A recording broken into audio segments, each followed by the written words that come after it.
Baik, yang online udah kelihatan. Sudah, Pak.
Halo, cek. Bapak mohon izin suaranya belum terdengar, Pak.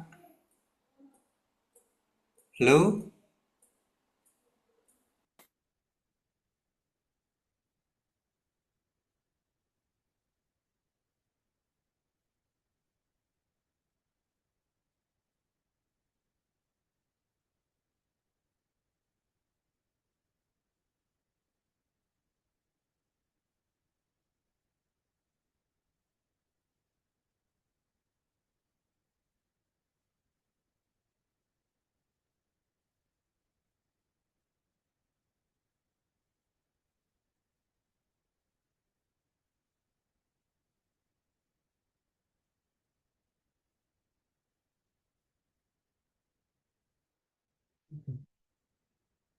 Kalau sekarang eh, terdengar kalau suaranya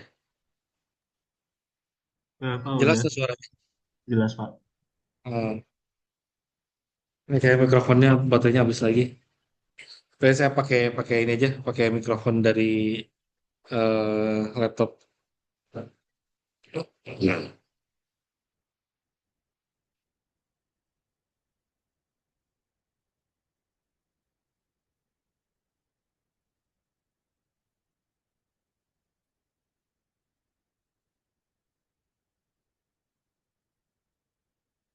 Baik, kita lanjutkan lagi. Katanya. Bobby Ya, udah aman. Aman, Mbak. kita pakai mikrofon ini aja sih. Oh, tadi ya, Pak. Ini Dicolok. Oh iya. baterainya habis lagi kayaknya. Hmm. Jadi lu pakai pakai ini aja nggak apa-apa. Oh iya. Baik-baik. Ya, Pak. Nggak apa-apa, Mbak.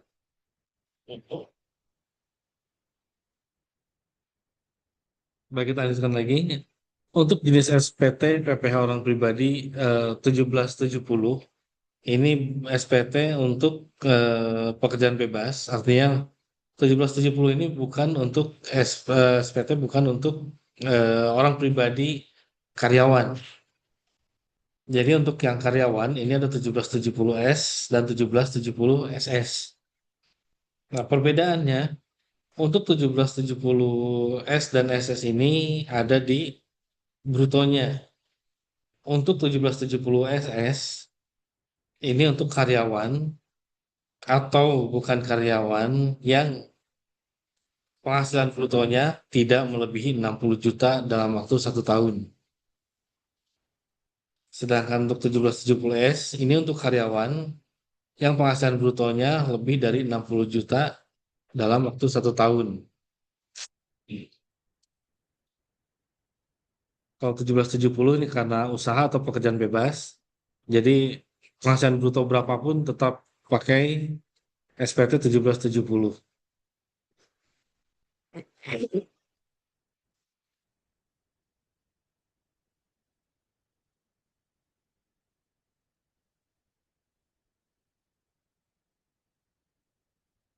Dan di sini ada dari usaha atau pekerjaan bebas, kemudian satu atau lebih pemberi kerja. Kalau ini yang dikenakan pajak penghasilan final atau bersih final dan tidak final sama di 1770 dan SS pun berlaku. Kemudian penghasilan dari dalam negeri lainnya atau luar negeri juga sama.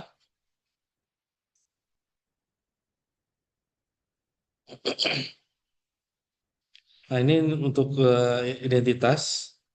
Identitas ini di header setiap SPT, baik di induknya atau di lampirannya.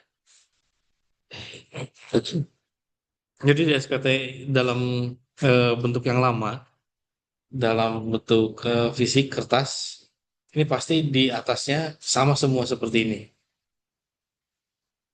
Nah, di atas SPT atau di lampiran ini, kenapa selalu ada ini? Selalu ada header ini. Kenapa? Ini karena dalam bentuk kertas zaman dulu, jadi supaya setiap lampirannya dan induknya itu satu paket, tidak sampai ada yang hilang. Jadi setiap lembarannya ada identitasnya.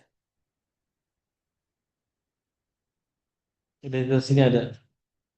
Jadi kalaupun terpisah dari eh, apa kelompoknya, kalau ada yang menemukan bisa dicari, bisa digabungkan lagi. Ini masih dalam bentuk fisik pada zaman dulu. Tapi kalau sekarang karena bentuknya elektronik, ini udah pasti otomatis terisi.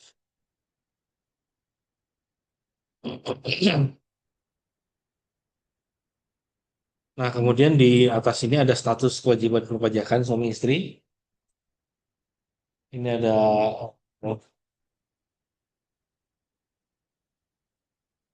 kakak, HW, PH, dan MT. Kakak ini kepala keluarga, berarti dia tidak dipisahkan antara suami istri. NPP-nya berarti hanya satu. Kemudian HB ini hidup berpisah. Kemudian PH ini pisah harta. MT ini memilih terpisah.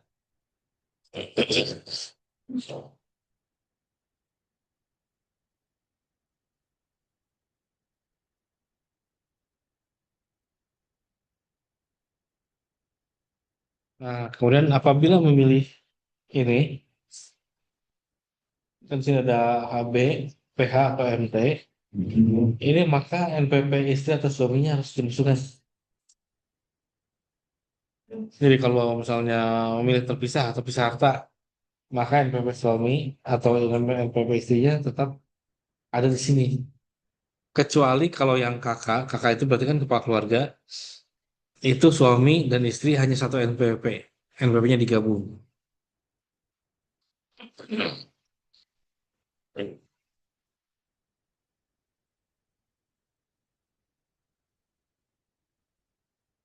Ya. Oh ya, silakan. Nah, kalau ini tadi sudah dijelaskan.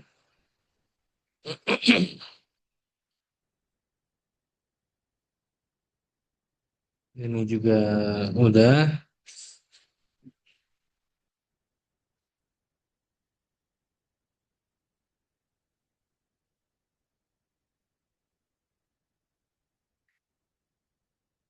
Ini hanya contoh eh, lampiran apabila wajib pajak menggunakan skema tarif pemberaturan pemerintah nomor 23 yang 0,5%. Tapi ini masih bentuk yang lama. Ini masih belum per bulan.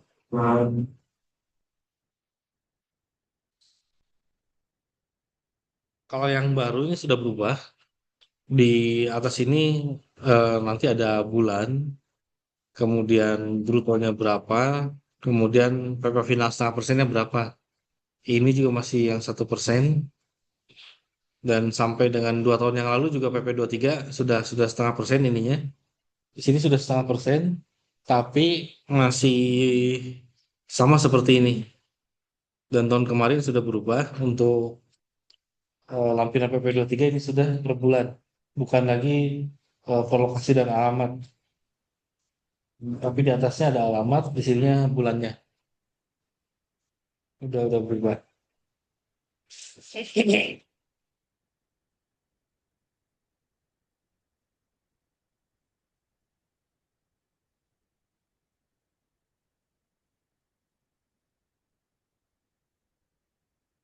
Nah, kemudian di dalam SPT ada namanya harta, kolom harta. Harta ini wajib dilaporkan setiap wajib pajak. Nah, hanya harta ini kira-kira apa sih yang dimasukkan di dalam SPT ini harta?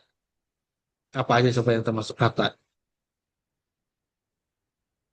Mas, apalagi? Kendaraan. Terus, terus apalagi? Ya, apalagi? Hmm, apalagi? Coba sebutan apa lagi? Ada kendaraan, emas, rumah, ada pembelian, apa lagi? Tabungan, deposito, saham, apa lagi coba? Apa lagi harta?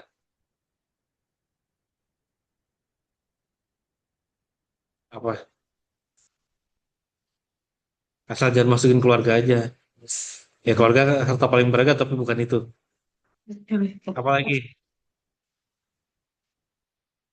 Nah, ini yang banyak miss ini. Harta itu semua yang dimiliki, yang dikuasai, bukan hanya itu aja. Yang beberapa tadi ada yang jawab handphone, handphone itu masuk. Handphone masuk. Peralatan elektronik yang ada di rumah, yang dimiliki, yang dikuasai, itu termasuk juga. Furniture juga masuk. Sampai alat makan pun seharusnya itu dilaporkan, dimasukkan di kolom harta. Ngitungnya gimana?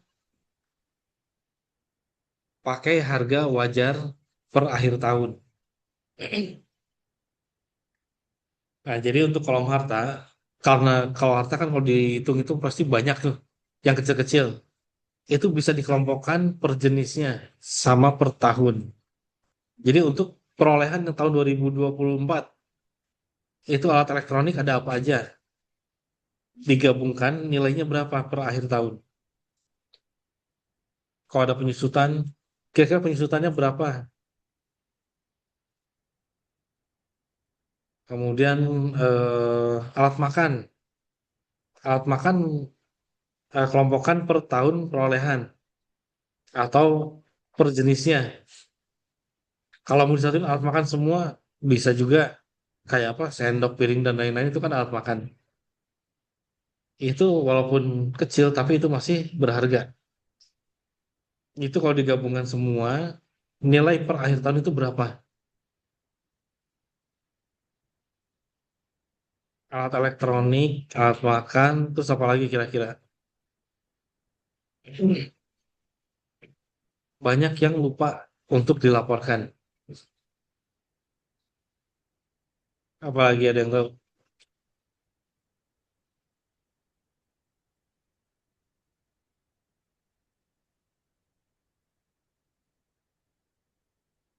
Nah, jadi untuk harta itu bukan hanya rumah, tanah, tabungan, deposito, saham, bukan yang seperti itu, tapi apa yang ada di rumah atau yang kita miliki, kita kuasai, itu harus dilaporkan.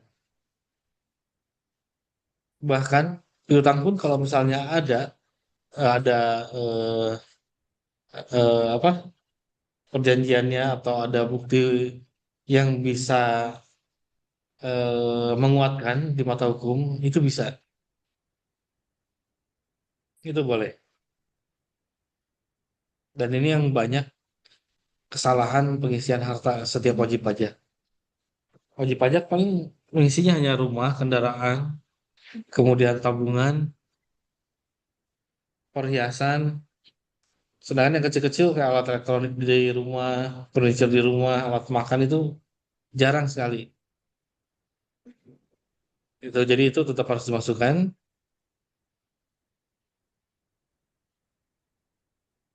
Nah, kemudian di sini kalau kode ini nanti baca sendiri aja. Ini bukan bukan untuk diapalkan juga sebetulnya kalau lapor lewat aplikasi ini pasti semua udah tersedia tanpa kita harus cari lagi uang tunai itu kodenya apa itu nggak perlu.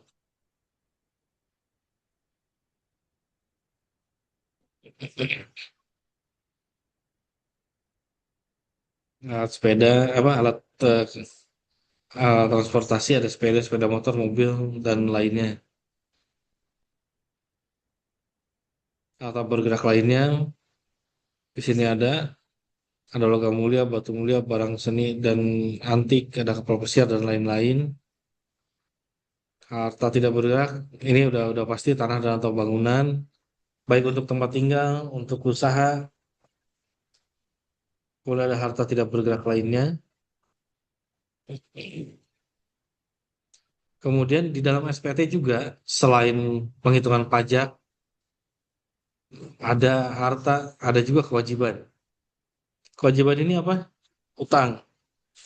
Jadi utang yang ada bisa diperoleh buktinya itu bisa dimasukkan ke dalam SPT. Utang bank, kemudian apa lagi? Cicilan-cicilan kendaraan, KPR, kartu kredit itu bisa dimasukkan ke dalam kolom utang atau kolom kewajiban. Termasuk di sini ada utang afiliasi. Di sini juga selama ada buktinya, ada dokumennya, itu bisa diakui.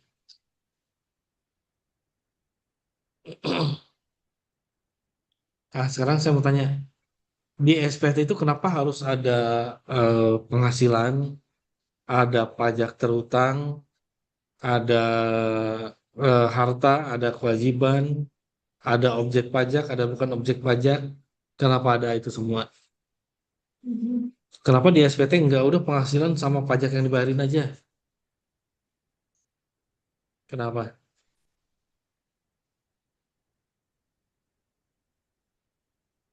Ada yang tahu? Eh, Mungkin Pak, itu biar Mana? ini kali ya, biar ketahuan kalau ada penghasilan yang belum dilaporkan gitu ya Pak. Salah satunya itu.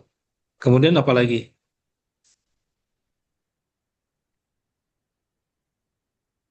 Ada lagi?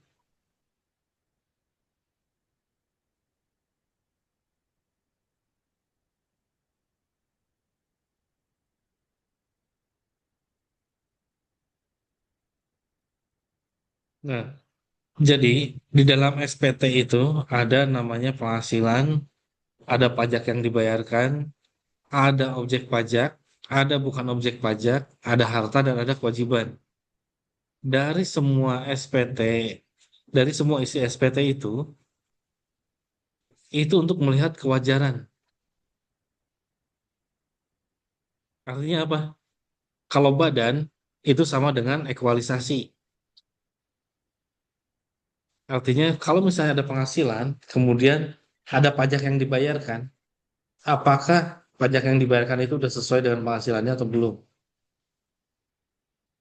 Kemudian dari semua penghasilan yang diterima, apakah semuanya objek pajak atau ada bukan objek pajaknya? Nah, dari situ kemudian lihat lagi berikutnya.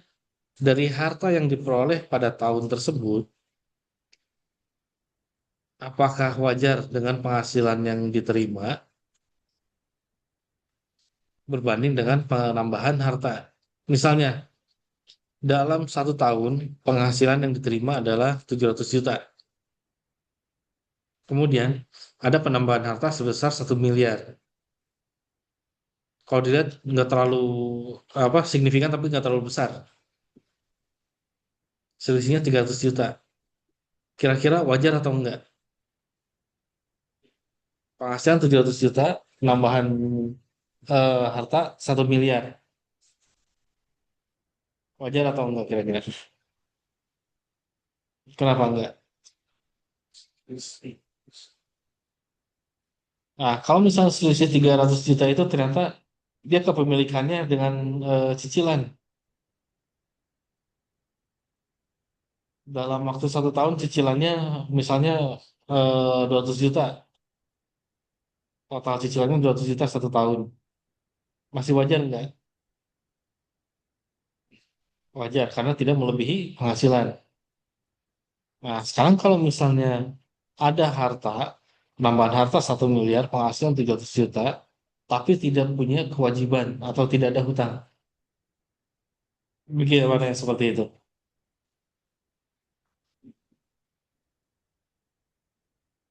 Kira-kira apa yang terjadi?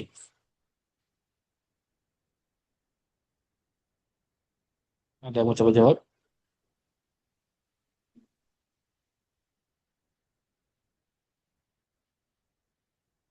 Nggak ada?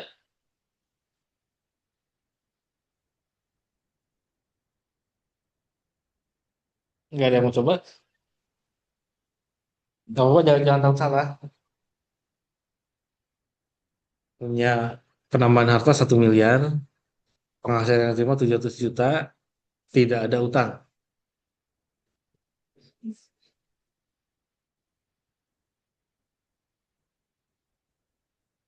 Kayaknya udah ada yang punya jawabannya ini. Cuman nggak berani ngomong.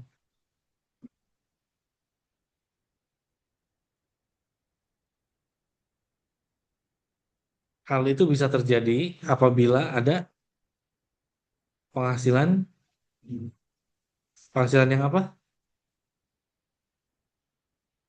Penghasilan yang bukan objek pajak.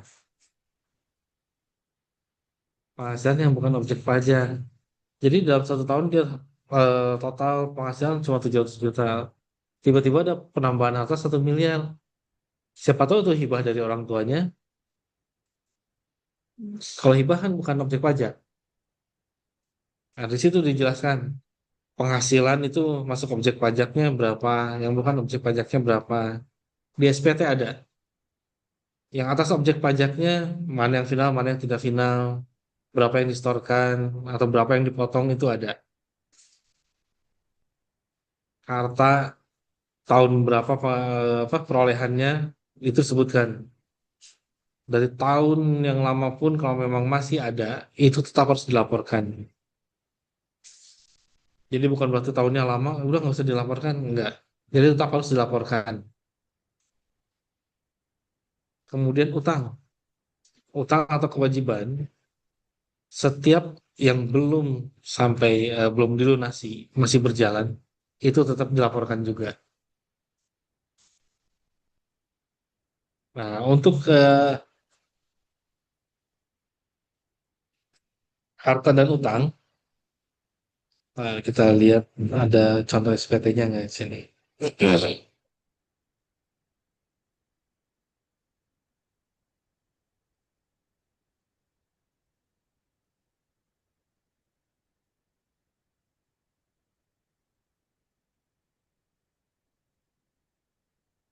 Oh, saya nggak ngasih contoh SPT 1770 SS.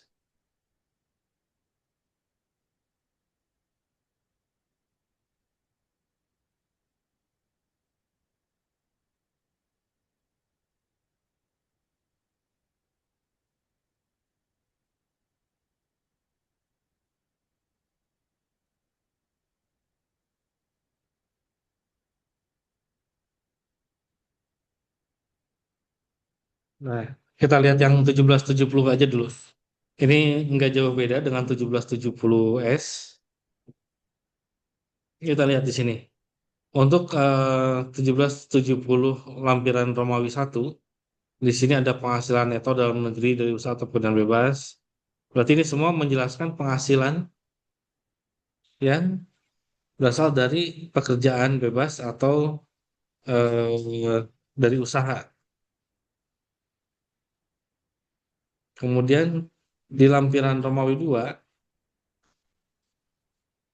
ini ada penghasilan yang dipotong atau dipungut oleh pihak lain. Yap. Jadi di sini ya bagaimana? Yang online? Jadi enggak. Mami Oh ini iya. bau. Mau makan? Enggak, udah. Ini enggak enak. Tempenya.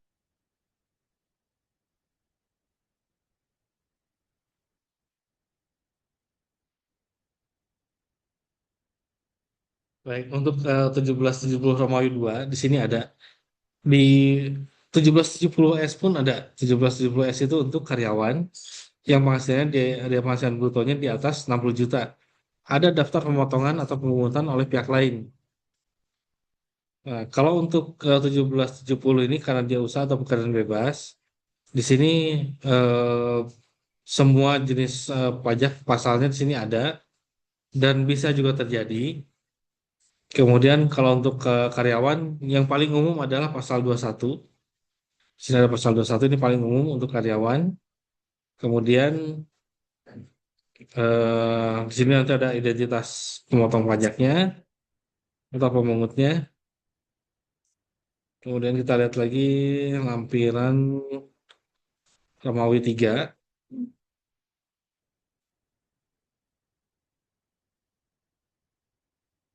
Romawi 3 ini ada bagian yang pertama penghasilan yang dikenakan pajak final dan atau bersifat final. Ini banyak. Kemudian salah satunya ini. Untuk 1770 dan 1770S ada kolom penghasilan istri dari satu pemberi kerja. Ini yang dimaksud dengan penghasilan istri dari satu pemberi kerja dianggap sebagai penghasilan yang dikenakan PPh final. Makanya ada di kolom bagian A, penghasilan yang dikenakan pajak final dan atau bersifat final. Salah satunya adalah penghasilan istri dari satu pemberi kerja. Nah, kemudian di Romawi 3 ini ada penghasilan yang tidak termasuk objek pajak. Nah, ini kalau di induknya sudah ketahuan penghasilannya berapa, kemudian langsung lihat di bagian harta, ternyata hartanya banyak, di bagian kewajiban tidak ada, lihatnya di sini. Ada penghasilan yang tidak termasuk objek pajak atau enggak? Kalau ternyata di penghasilan yang tidak termasuk objek pajak juga tidak ada atau nihil atau kosong, kira-kira apa? Ada kecurigaan apa? Ada dua. Ada penggelapan pajak atau pajak yang tidak dilaporkan, atau ada penghasilan yang tidak dilaporkan. Itu sama. Berarti supaya pajaknya kecil, ada penghasilan yang dilaporkan. Atau penghasilan yang dikecilin supaya pajaknya nggak besar. Itu. Berarti ngeceknya ada di tiga bagian, penghasilan dan pajaknya, kemudian objek pajak atau bukan objek pajak, dan harta dan kewajiban. Itu yang harus dicek.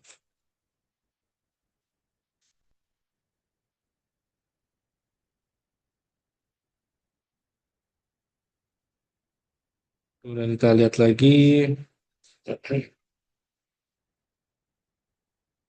Nah, untuk di 1770 Romawi 4, ini ada harta pada akhir tahun. 1770 dan 1770S sama. Cara pengisiannya seperti ini. Ada kode harta, nama hartanya apa, tahun perolehannya tahun berapa, harga perolehan berapa, kemudian keterangan. Ini semua diisi detail. Nama harta misalnya kendaraan.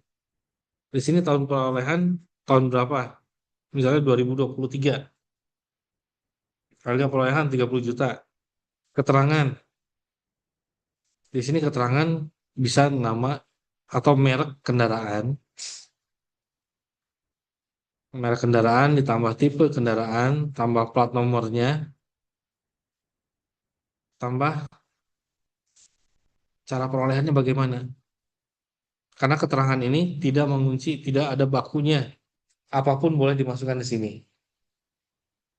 Misalnya beli kendaraan bermotor, sepeda motor roda 2. Di sini nama harta sepeda motor. Tahun perolehan tahun 2023, harga perolehan 30 juta. Di sini mereknya disebutkan, tipenya disebutkan, plat nomornya disebutkan, kemudian perolehannya, cara perolehannya kalau perlu disebutkan, sebutkan. Kalau misalnya cicilan, berarti di sini dengan cicilan. Supaya nanti di kewajiban sini sama. Nama pemberi pinjaman dan tahun peminjaman sama dengan di sini.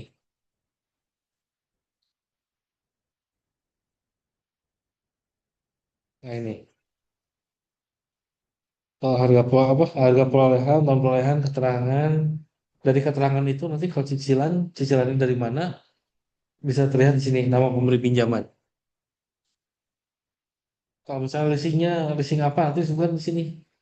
Kemudian tahun perolehan dan jumlahnya, yang pasti tahun perolehan ini pasti sama, jumlahnya belum tentu sama. Misalnya sepeda motor kalau beli cash harganya 34 juta, tapi di sini jumlahnya hanya 29 misalnya. Kenapa seperti itu? Karena ini hanya pinjamannya aja. Sedangkan DP yang mengurangi harga pembelian itu tidak dimasukkan, tapi hanya dimasukkan di sini. Harga perolehan ini bukan harga dikurangi DP, tapi betul-betul harga penjualan. Nah, yang di bawahnya kewajiban baru pokoknya aja berapa. Dan untuk kewajiban sama seperti utang, sama seperti harta. Kewajiban itu akan terus disampaikan selama dia masih ada. Harta pun sama. Selama masih dimiliki, harta itu akan terus dilaporkan. Bahkan kalau misalnya punya harta dari tahun 70, 1970, sampai sekarang masih ada, tetap dilaporkan. Nah, kemudian untuk membedakan 1770, 1770S dan SS, ini yang berbeda hanya di 1770 SS, karena dia hanya satu lembar dan hanya beberapa bagian. Yang paling terlihat di sini adalah harta, harta dan kewajiban. Kalau di 1770 selain yang SS, ini akan disampaikan detailnya tahun perolehan, kemudian nilainya. Tapi kalau di 1770 SS untuk harta, itu seluruh harta yang dimiliki akan dinilai per akhir tahun. Tanpa detail jenisnya, tanpa tahun perolehannya. Semuanya jadi satu. Begitupun kewajiban. Kalau di 1770S dan 1770, kewajiban ini kan detailnya banyak. Tapi kalau di 1770 SS, untuk kewajiban hanya menghitung total kewajiban yang dibayarkan dalam waktu 1 tahun. Jadi 1 tahun itu berapa total kewajiban yang harus dibayarkan atau yang sudah dibayarkan. Itu di 1770 SS. Nah, kemudian daftar susunan anggota keluarga ini ada semua. Ya. Mhm.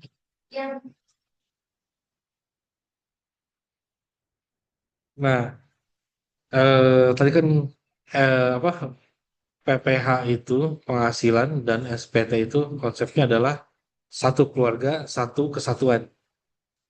Nah, jadi yang atas nama istri, atas nama suami, punya apa kendaraan punya anak selama dia masih satu kesatuan, artinya anak belum dewasa nih, atau sudah dewasa tapi belum menikah, masih menjadi tanggungan orang tua, maka itu masih menjadi satu.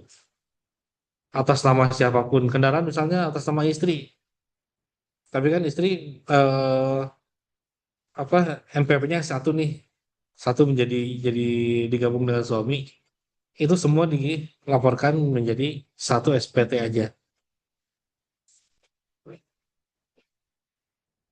Iya, kalau anaknya udah kerja itu udah menjadi kewajiban sendiri, bukan jadi tanggungan orang tua lagi. Hmm. Hebat.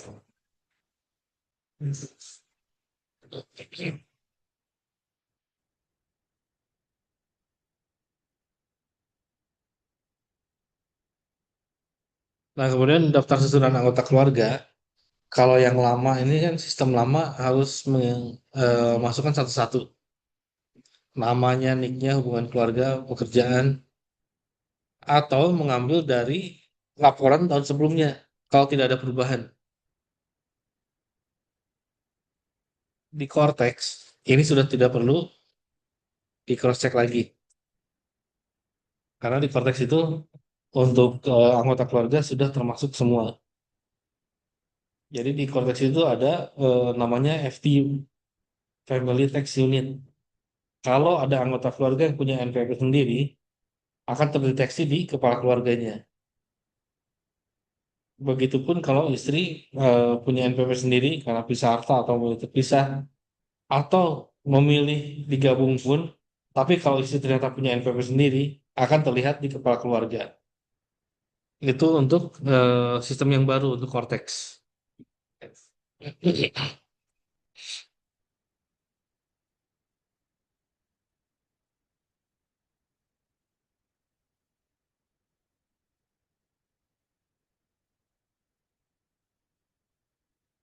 Nah, kemudian 1770S, 1770S ini untuk wajib pajak yang penghasilannya dari pekerjaan, artinya wajib pajak sebagai karyawan, kemudian dikenakan PPh final. Ini semua SPT 1770S maupun 1770 pasti ada final, ada yang tidak final. Ini pasti dimasukkan dalam SPT. Ini yang finalnya apa aja. Kemudian dikenakan pajak tersendiri.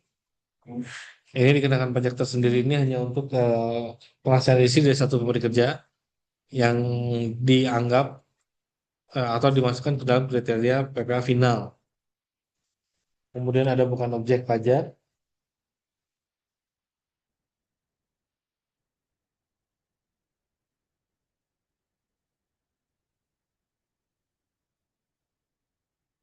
Nah, ini yang wajib mengisi dan menyampaikan formulir SPT tahunan PPh orang pribadi 1770S adalah wajib pajak orang pribadi yang tidak melakukan pekerjaan bebas atau kegiatan usaha, artinya dia sebagai karyawan. Kemudian termasuk wajib pajak orang pribadi yang menerima atau memperoleh penghasilan lebih dari satu pemberi kerja.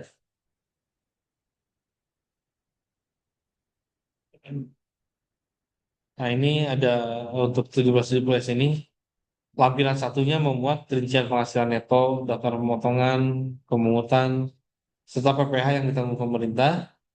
Kemudian lampiran 2 ini ada daftar harta dan kewajiban. Nah, ini contohnya. Nah, jadi untuk 1770S dan 1770 ini lampirannya berbeda, jumlah lampirannya berbeda, tapi isinya banyak yang sama. Hanya bedanya kalau untuk yang 1770 di sini nanti eh, ada penghasilan dari pekerjaan bebas atau usaha. Tapi yang di 1770S tidak ada.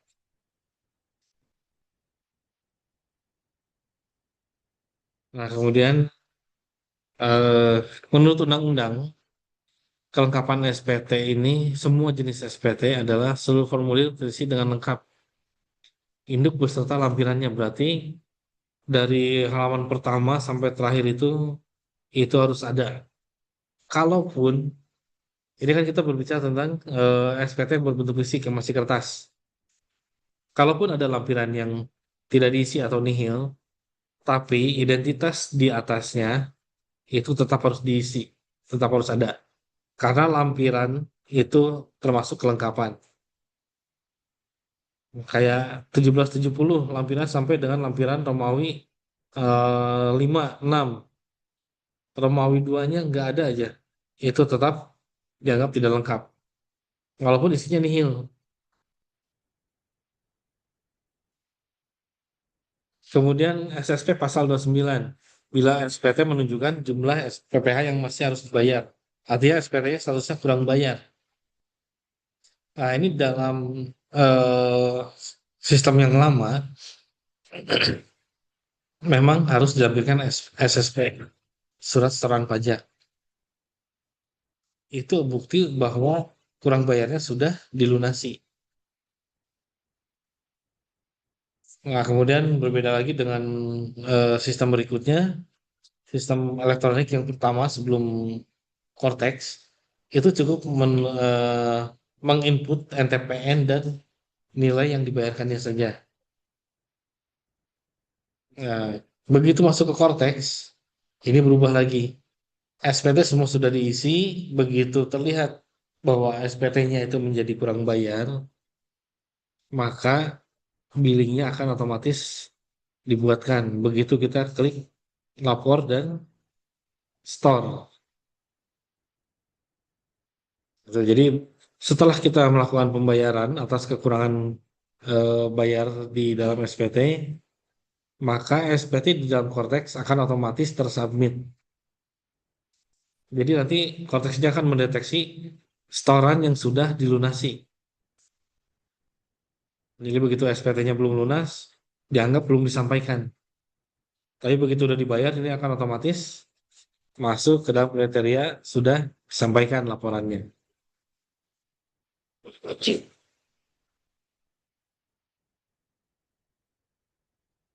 Kemudian batas waktu pembayaran ini pada akhir tahun pajak, pajak hutang untuk 1 tahun pajak lebih dari oh ini masih sama ya.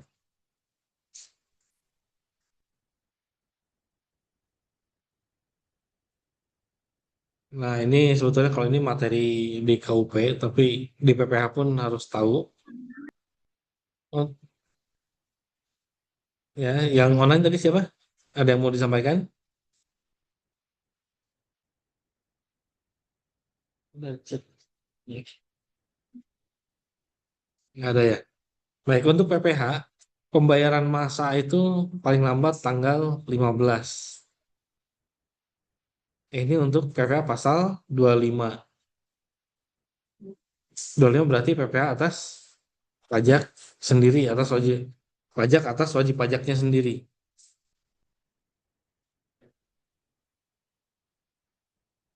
Tapi kalau untuk pemotongan pemungutan, pasal 21, 22, 23, ini untuk pembayarannya paling lambatnya tanggal 10. Beda. Tapi untuk pasal 25, paling lambat tanggal 15. Kemudian untuk pelaporan SPT masa paling lambat tanggal 20, semua sama. Baik itu SPT pasal 21, 22, dan lain-lain itu tanggal 20. Kecuali PPN. PPN itu SPT masa paling lambat akhir bulan berikutnya. Jadi kalau bulan berikutnya sampai tanggal 30 berarti tanggal 30 terakhir. Kemudian untuk pembayaran SPT tahunan pasal 29 ini paling lambat sebelum SPT disampaikan. Kemudian untuk SPT tahunan paling lambat akhir bulan ketiga setelah tahun pajak berakhir. Atau kalau misalnya dia menggunakan tahun kalender berarti di bulan Maret. Kalau tahun bukunya bukan tahun kalender berarti tinggal disesuaikan aja.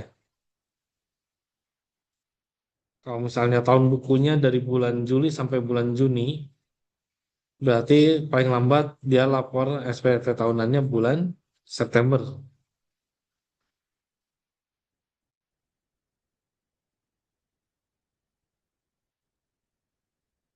Nah, untuk materinya selesai.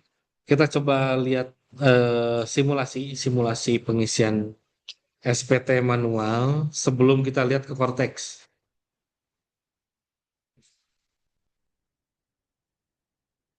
Baik, untuk slide-nya eh, Kita tutup.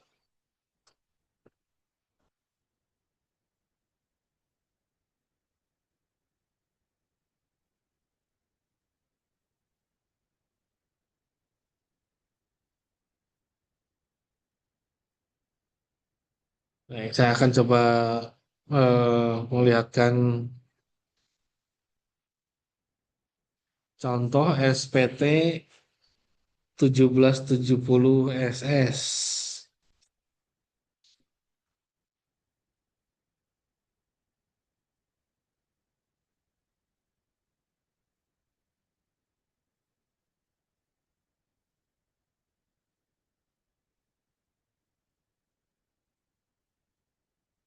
Nah, ini.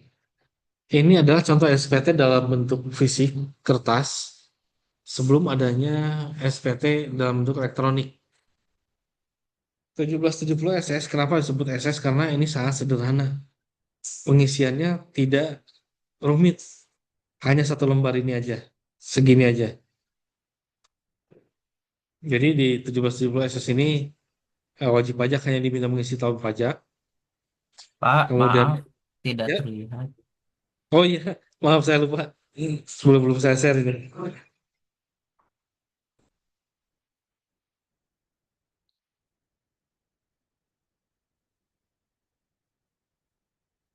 Nah, apakah sudah terlihat?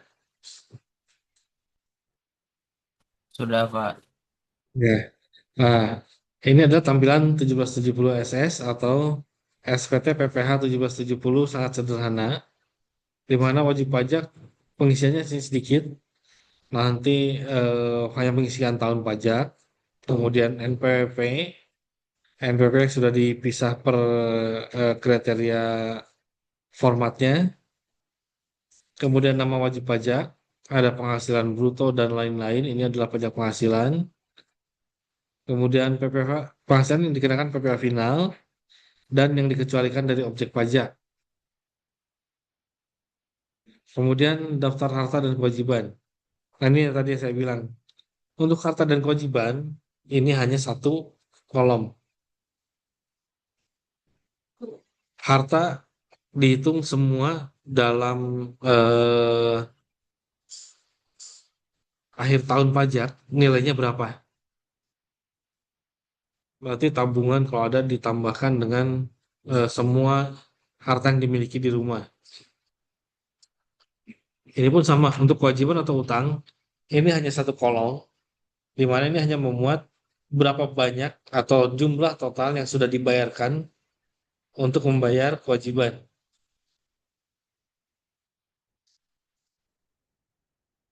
Kurangnya.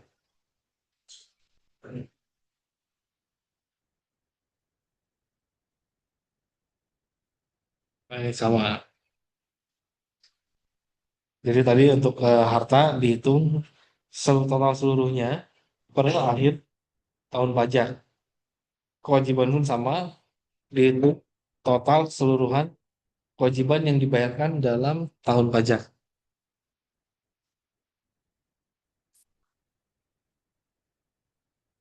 Nah, coba kita lihat untuk format yang lain. Formulir 1770S. Untuk 1770S, ini saya masih pakai yang lama. Masih ada dua bahasa, bahasa Inggris dan bahasa Indonesia. Tapi setelah itu hanya bahasa Indonesia aja. Dan kembali lagi untuk update-nya di Cortex ini sudah tidak ada electronic form. Kalau ini kan e-form. E-form ini berarti bukan seperti pengisian langsung di web, tapi bentuknya PDF, bisa diedit. Ini adalah e-form. Jadi kalau kita isikan bisa,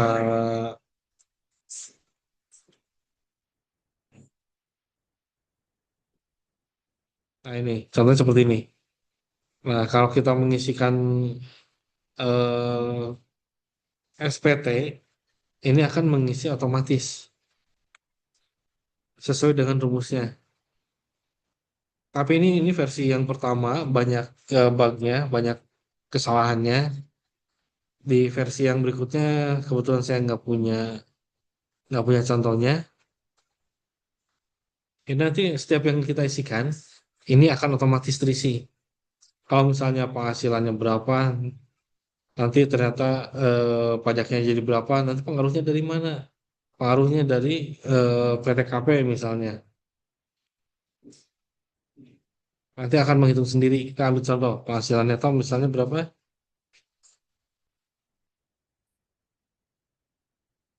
100 juta. Kemudian PTKP sekian.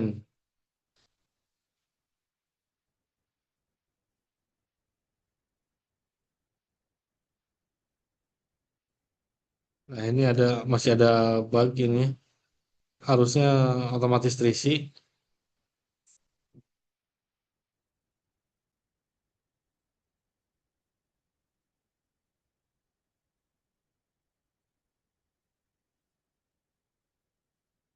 Kita kosongkan lagi. Nah, kalau kayak gini ini langsung terisi nih. Padahal di atasnya nggak ada. Ini harusnya ini bugnya ada yang aneh. Tapi intinya begini. Dalam bentuk elektronik, semua akan dihitung otomatis. Apa yang kita inputkan akan sangat sedikit. Apalagi dengan sekarang adanya Cortex. Semua bukti potong itu sudah pre-population.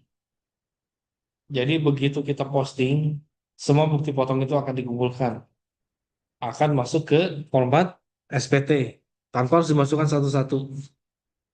Itu untuk Cortex yang sekarang. Kemudian untuk yang lain-lain, apabila melakukan kegiatan usaha, akan diisikan dan itu otomatis terisi ke induknya. Oh ya, SPT itu ada dua bagian, induk dan lampiran. Dan setiap SPT, mau SPT orang pribadi, mau SPT badan, itu yang diisikan dahulu adalah lampiran yang paling belakang. Kenapa? Karena SPT induk, SPT induk itu yang seperti ini hanya memindahkan nilainya dari lampiran. Dan yang elektronik, begitu kita mengisikan lampiran, maka akan otomatis terisi di induknya. Contohnya,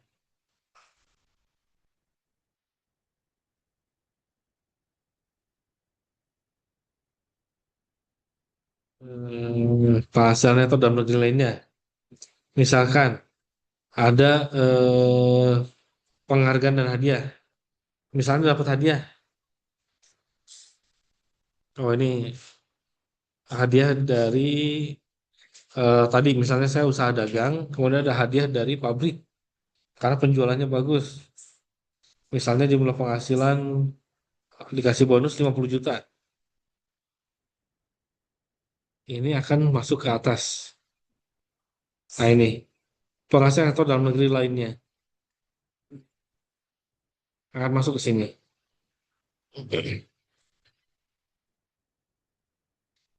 Kemudian eh, daftar pemotongan pemungutan. Berarti kalau ini diisi, harusnya di bagian atas juga nanti terisi. Kita coba isikan lama pemotong, misalnya PT apa, MPP-nya,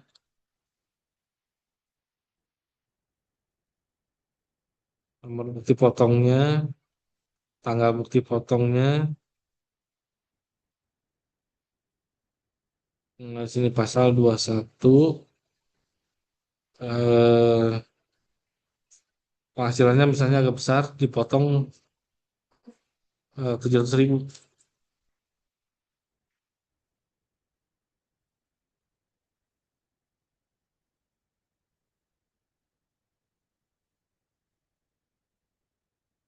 Kalau di sini belum menghitung, tapi ini harusnya bisa menjadi kredit karena bukan final.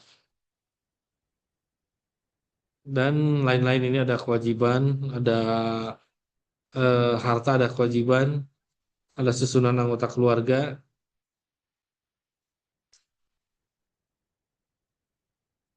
Ini ini hanya pengenalan aja. Tapi nanti saya mungkin lebih banyak nampilan yang di Cortex-nya.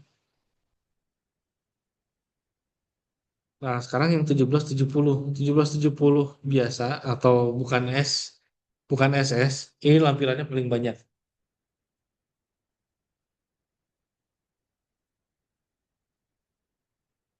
Ini masih yang versi bahasa Inggris. Nah, ini untuk 1770 polos atau 1770 aja, ini harus dilampirkan juga bukti pendukung yang tadi. Kalau dia pakai eh, pembukuan, berarti laporan keuangannya harus dilampirkan. Neraca laba rugi itu paling minimal harus ada. Kemudian kalau misalnya pakai apalagi tadi penghitungannya pakai PP23, maka laporan atau lampiran omset per bulan itu harus dilampirkan juga. Kemudian kalau pakai norma, norma ini sebetulnya banyak yang melakukan dan lampiran yang ada di SPT pun sebetulnya jarang-jarang ada karena kan semua sudah dipotong oleh pemberi kerja. Jadi 1770S ini lebih menekankan ke laporan keuangannya dan lampiran PP23 kalau dia menggunakan skema pemotongan pajak yang dikenakan adalah final 0,5%.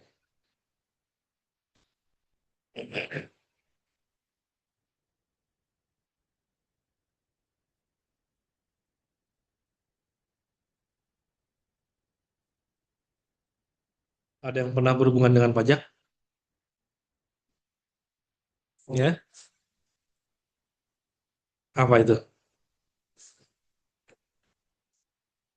Hmm, itu hmm, kalau badan lumayan agak rumit, lebih rumit daripada orang pribadi.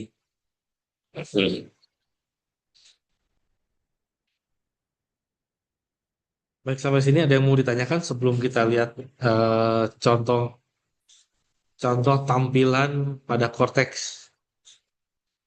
Ada yang mau ditanyakan? Yang online mungkin ada yang mau ditanyakan? Ada yang belum jelasnya di bagian mananya?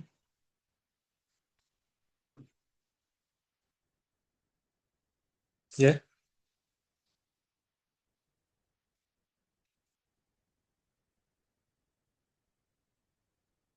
Hmm.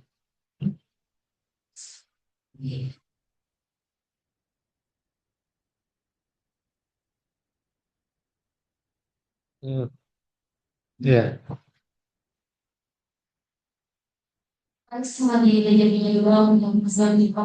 ya, betul. Jadi untuk Cortex ini kan baru berlaku sejak tahun pajak 2025. Jadi untuk lapor SPT tahunan apapun itu masih untuk yang tahun 2024 masih menggunakan DJP online.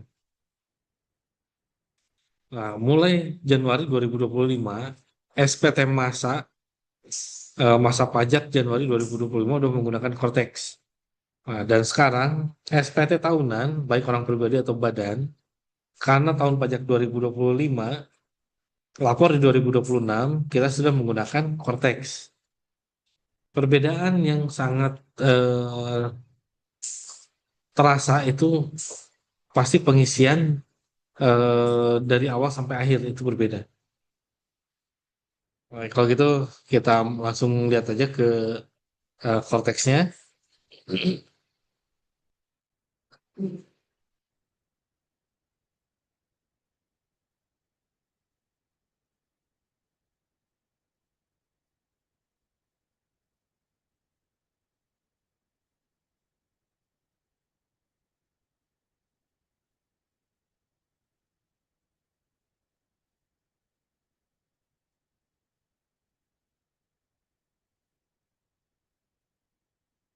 Yang online sudah terlihat. Ini ada halaman web untuk Cortex. Udah, Pak. Oke. Nah, ini saya mau coba mengenalkan tampilan di Cortex itu seperti apa. Yang pertama, Cortex itu sudah tidak menggunakan NPP karena sesuai dengan Undang-Undang HPP, Undang-Undang Nomor 7 Tahun 2021, NPP digantikan menggunakan NIK, udah pakai NIK, udah tidak lagi menggunakan NPP format 15 digit, tapi udah NIK 16 digit.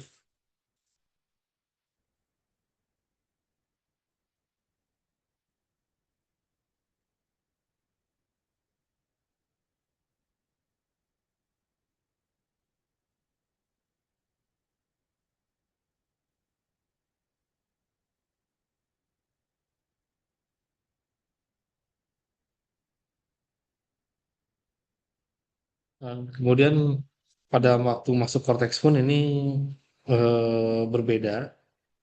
Kalau sebelumnya kan DJP online masih hanya menggunakan password, tapi di tahun terakhir memang sama seperti ini ada autentikasi. Jadi yang udah aktivasi Cortex ini harus mendaftarkan juga untuk MFA, Multifactor Authenticator.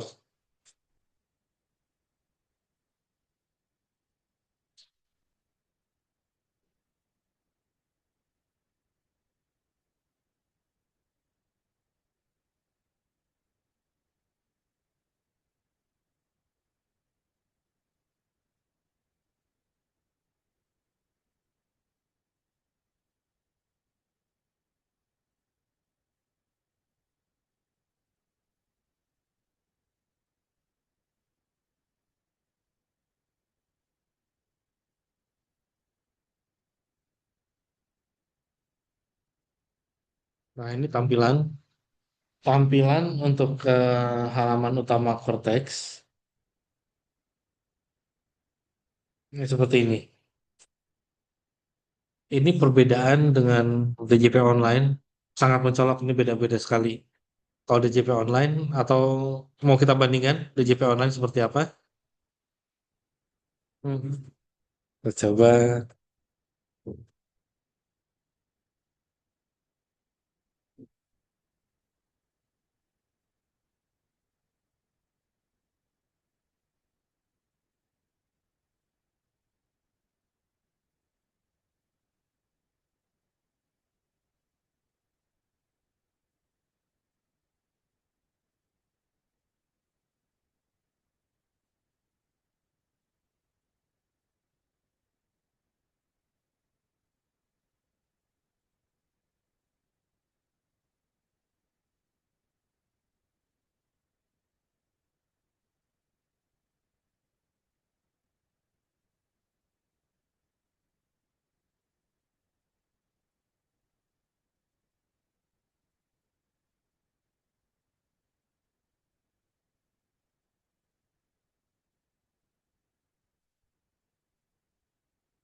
Ini DJP online terakhir sudah menggunakan autentikator juga.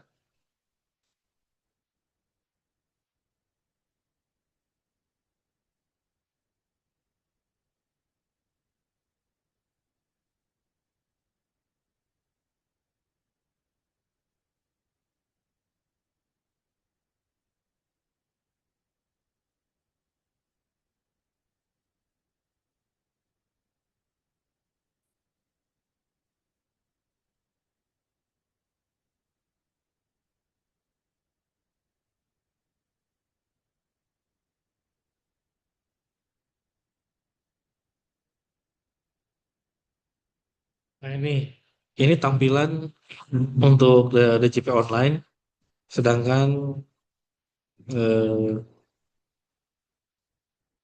ini tampilan untuk Cortex. Ini benar-benar tampilan yang berbeda karena di DJP online kita hanya bisa melihat eh, ini informasi profil, kemudian profil pun ini tidak banyak yang bisa dilihat, hanya sedikit. Kemudian pembayaran, pembayaran pun di sini hanya e-billing, hanya seperti ini aja. Kemudian laporan, laporan yang sudah dibuat ini ada di sini. Ini masih mirip dengan Cortex, sama bisa dilihat juga. Kemudian channel-channel laporannya ada e-form, ada e-filing, kemudian ada pemungutan biometri, ada PPN, kemudian ada layanan. Layanan di sini untuk keberatan, e-objection, ada PHTB, perolehan hak atas tanah dan atau bangunan. Ini kalau kita membeli properti, ini ada BPHTB-nya, ada bea perolehan hak atas tanah dan atau bangunan. Nah, ini sudah ada elektronik, sudah tidak perlu lagi mengisi formulir. Kemudian surat keterangan domisili, ada rumah konfirmasi. Sedangkan kalau yang di atas ini alamat menu-menu yang ada di web pajak.go.id. Nah, untuk di Cortex ini banyak informasi pribadi aja. Di portal saya ini ada dokumen. Dokumen ini memuat apa aja? Banyak. Ini surat keterangan terdaftar, bukti potong dan lain-lain ada di sini. Kalau kita sebagai karyawan dipotong PPh pasal 21, begitu pemberi kerja membuat bukti potong, maka bukti potongnya akan masuk ke Cortex masing-masing, akun masing-masing penerima penghasilan.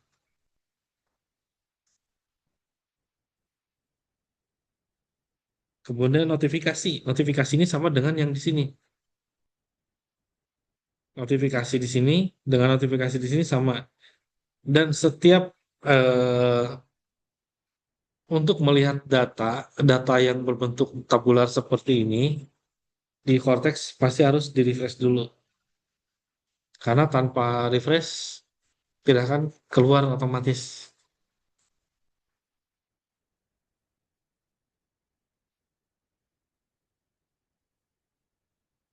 Kemudian selain notifikasi ada kasus juga.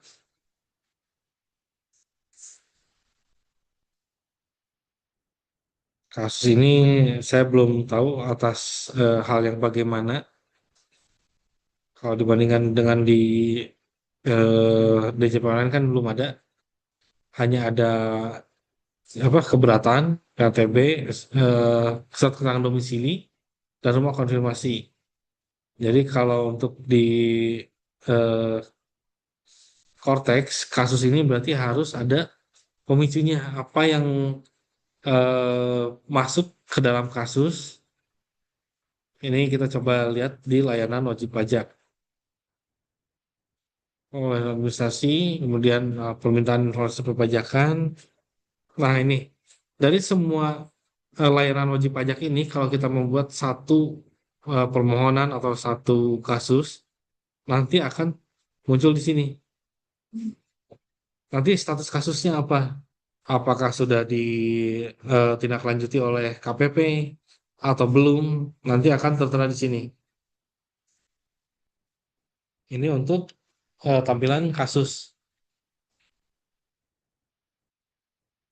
Kemudian kita lihat eh, nah ini kasus berjalan, artinya kasus yang sudah dibuat tapi belum selesai. Jadi di sini ada, di kasus yang tadi juga ada, di kasus yang di sini ada. Tapi untuk kasus berjalan khusus yang belum ada tindak lanjut atau belum selesai kasusnya. Jadi untuk di konteks ini semua jenis pelayanan bisa melalui elektronik, bisa melalui Cortex tanpa harus datang ke kantor pajak.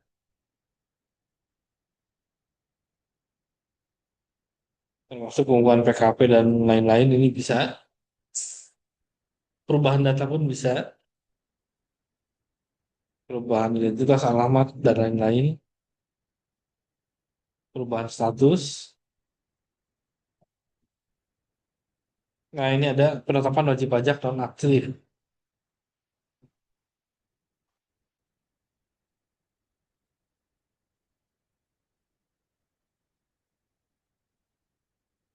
Untuk nonaktif ini, ada yang tahu kenapa ada status wajib pajaknya nonaktif?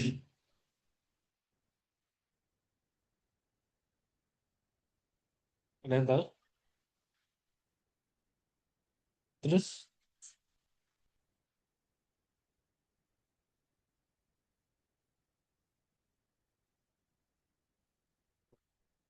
jadi penonaktifan status wajib pajak ini terjadi apabila wajib pajaknya, subjeknya masih ada, tapi objeknya tidak ada. Objek tidak ada itu bisa jadi wajib pajaknya eh, pensiun tadi, atau wajib pajaknya penghasilannya di bawah PTKP, itu bisa dinonaktifkan. Dinonaktifkan itu bukan menghapus NPWP, tapi NPWP-nya masih ada, tapi semua kewajiban perpajakannya gugur. Dari penghasilan yang diterima tidak perlu lapor, karena penghasilan di bawah PTKP. Begitu penghasilan di atas PTKP, jadi wajib lapor lagi. Dan itu akan aktif lagi. Nah, untuk penonaktifan status wajib pajak, ini hanya bisa eh, dinonaktifkan dengan dua cara. Dengan permohonan atau dengan secara jabatan. Secara jabatan itu berarti KPP sendiri yang menentukan wajib pajaknya nonaktif. Jadi untuk yang sudah tidak memenuhi syarat objektif, itu tidak dihapuskan NPWP-nya, tapi hanya dinonaktifkan.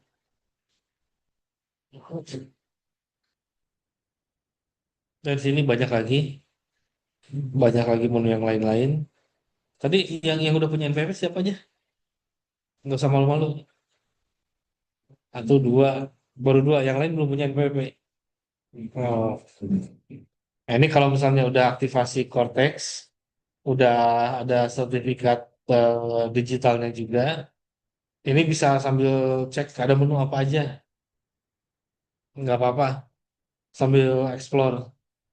Kalaupun iseng-iseng bikin apa SPT, di sini SPT kan tidak harus selalu dilaporkan, bisa bikin konsepnya. Setelah bikin konsepnya, nanti kalau misalnya coba coba-coba aja nih, itu bisa dihapus, nggak masalah. Ini karena tahun 2025 belum lapor, masih awal, bener-bener awal tahun baru. Sini saya juga belum lapor. Di sini belum ada konsep SPT.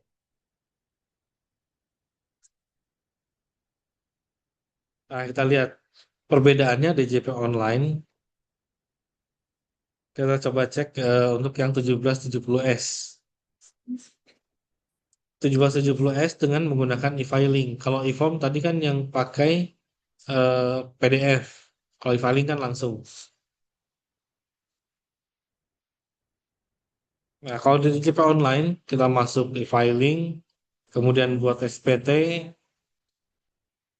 Di sini ada pertanyaan-pertanyaan, apakah menjalankan usaha atau pekerjaan bebas? Karena kita karyawan, kita jawab tidak. Kemudian, apakah seorang suami atau istri yang menjalankan kewajiban secara terpisah atau pisah harta? Kita jawab tidak.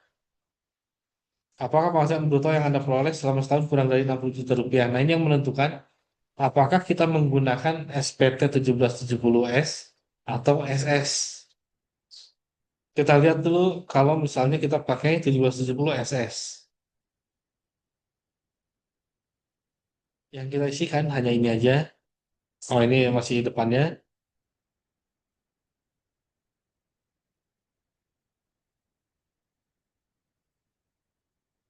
Ini saya jawab tidak saja karena saya udah bikin SPT tahun lalu. Nah, yang diisikan hanya ini. Bagian A, B, C, D ini hanya pernyataan.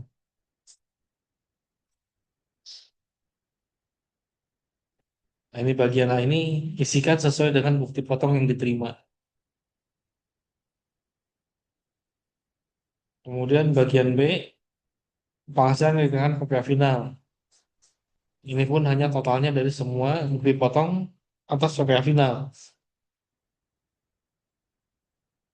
Nah, ini kalau misalnya ada hibah atau waris, ini boleh dimasukkan di sini.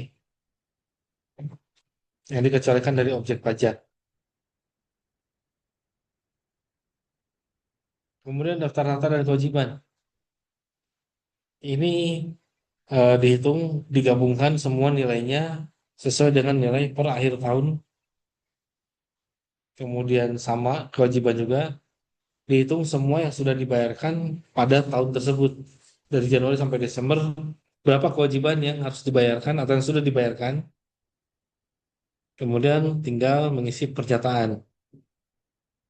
Nah, ini di DJP online hanya segini, sedikit, nggak banyak. Kita coba bandingkan dengan eh, SPT di Cortex.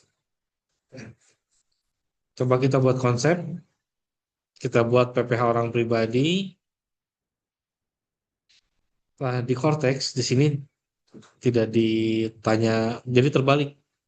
Pertanyaan yang tadi pertama adalah omset atau penghasilan bruto. Kalau di Cortex tahunnya dulu. Kalau di eh, Cortex tahun baru nanya SPT. Oh, ternyata dia otomatis. Nggak ada pertanyaan. Tapi kalau di DJP online, dia akan ditanya dulu penghasilan brutonya berapa, kemudian tahun pajaknya. Kalau ini tahun pajak, langsung membuat SPT. Kita coba lihat. Nah, ini pengisiannya seperti ini. Ini ada identitas,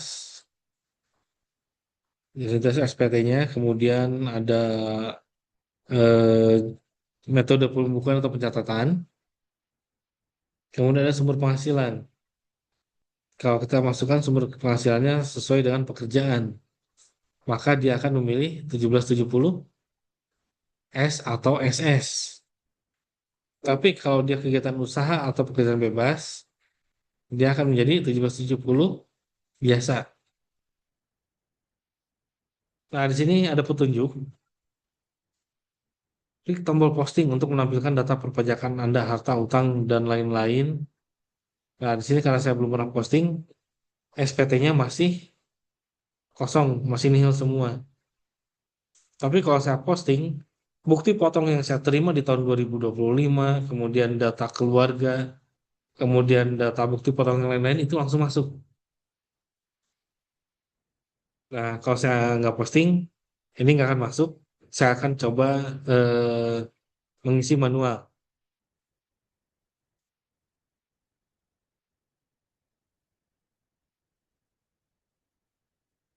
Kita lihat, apakah menerima penghasilan dalam negeri dari pekerjaan? Kita jawab ya.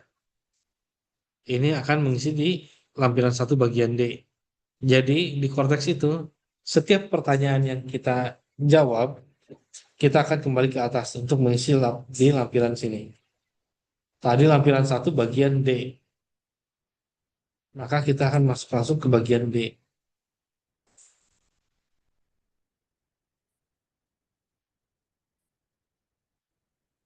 Nah ini, penghasilan neto dalam negeri dari pekerjaan.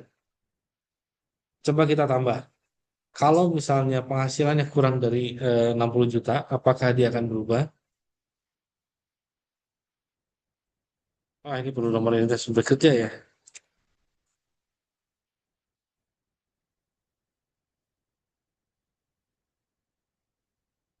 Ini saya sendiri, saya anggap saya sendiri, terus penghasilannya misalnya 55 juta.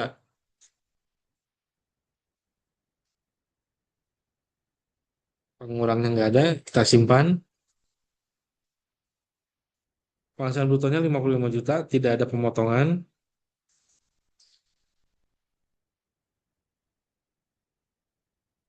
Kita kembali ke awal, kita masuk ke induk, kita lihat apa yang terjadi.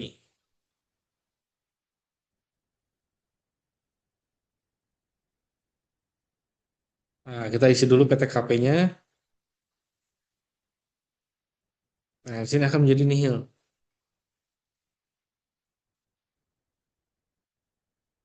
Nihil, kemudian, nah, kita akan melihat ke bagian harta dan kewajiban.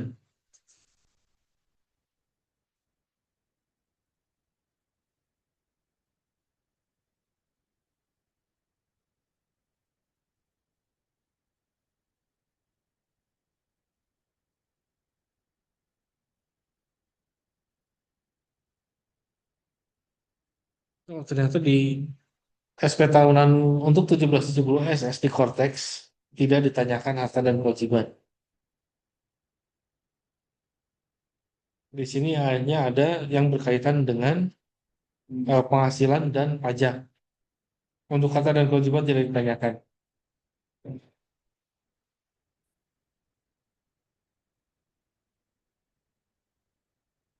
Ya, di sini tidak ada.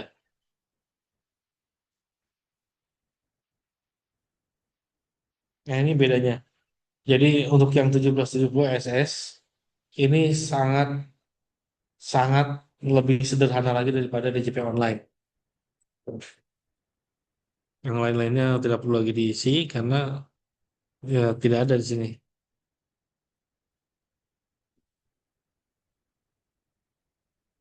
Nah, sekarang kita coba isikan 1770 kalau lebih dari 60 juta.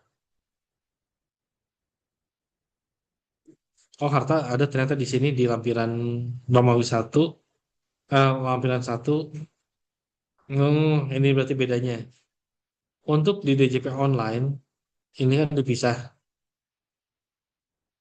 Tapi untuk di Cortex ini semua ada di lampiran satu.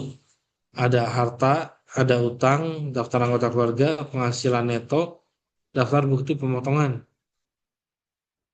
Jadi harta pun di sini ada. Harta pada akhir tahun pajak ada kas dan setara kas. Kita coba isi. Kas dan setara kas. Misalnya kita punya tabungan. Nomor akunnya harus diisi nih. Berapa?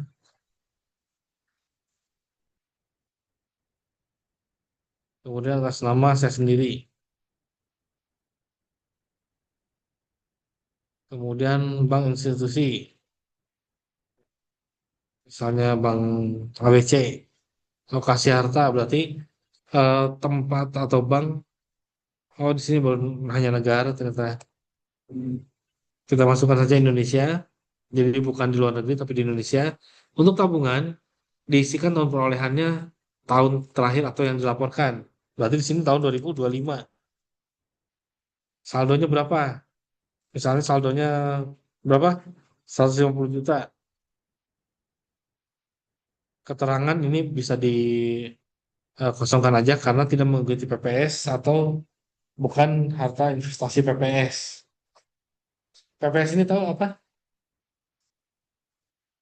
Ada yang tahu PPS? PPS ini program setelah tax amnesty.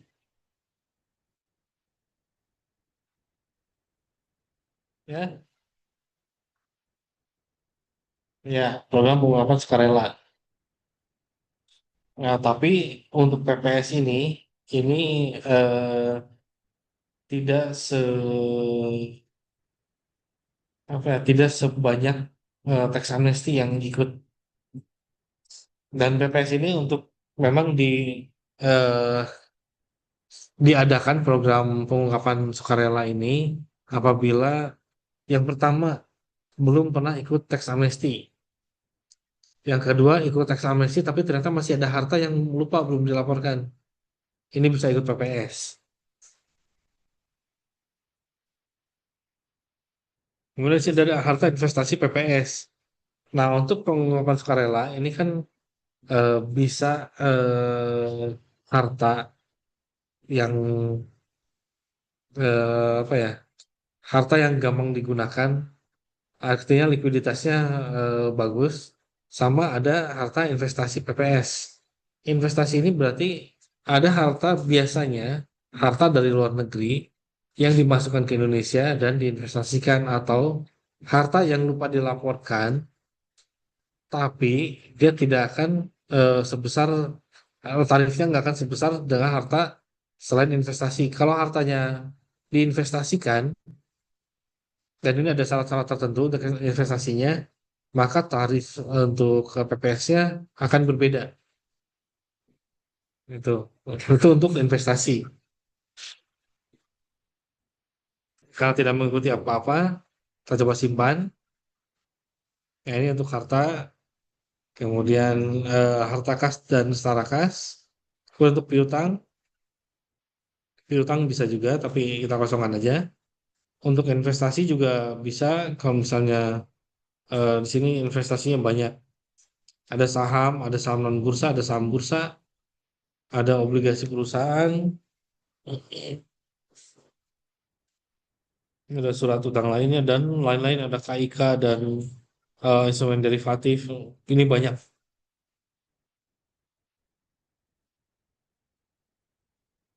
Termasuk sekarang ada investasi lainnya, ada kripto. Kripto ini sudah eh, di aturan pajak sudah diatur, sudah ada. Nah, kemudian untuk alokasi harta, ini karena kita orang Indonesia, namanya kripto itu kan tidak ada fisiknya ya, tempatnya ada bisa di mana. Kita bisa masukkan di Indonesia aja.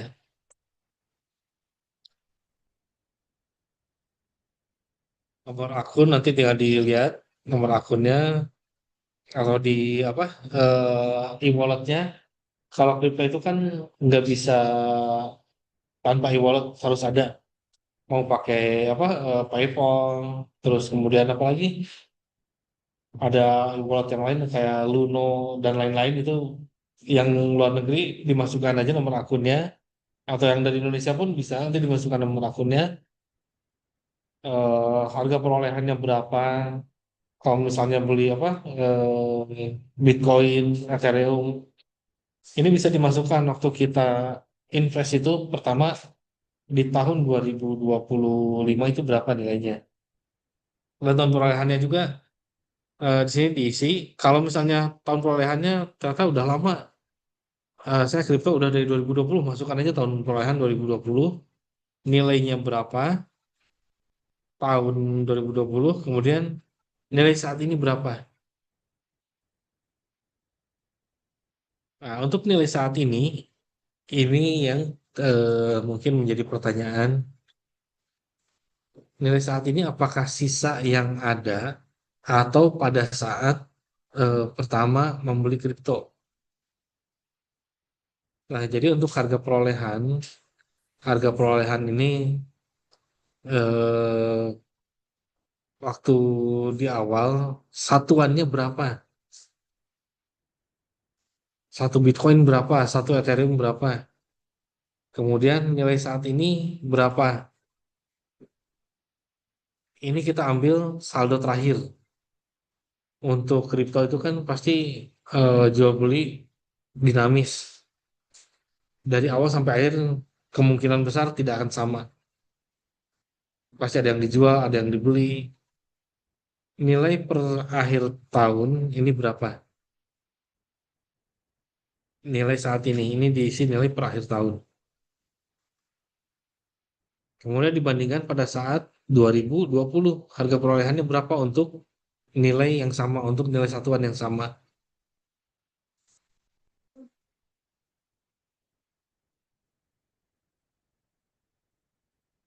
Nah, itu untuk investasi. Kemudian harta bergerak. Nah, ini harta bergerak yang tadi banyak sekali.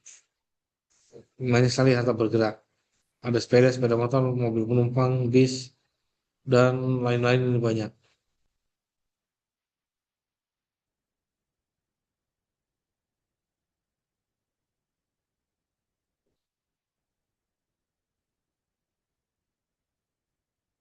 Satu-satu untuk ininya iya satu-satu, tapi untuk ke pengelompokannya bisa boleh. Jadi kayak tadi saya bilang alat makan semua ya udah tinggal masukin aja di sini. Di sini alat makan. Walaupun ditanya merek atau model, tapi kan alat makan itu macam-macam. Ada sendoknya mereknya apa, jangan kan itu untuk piring aja yang kita punya itu bisa macam-macam mereknya. Padahal hanya piring aja.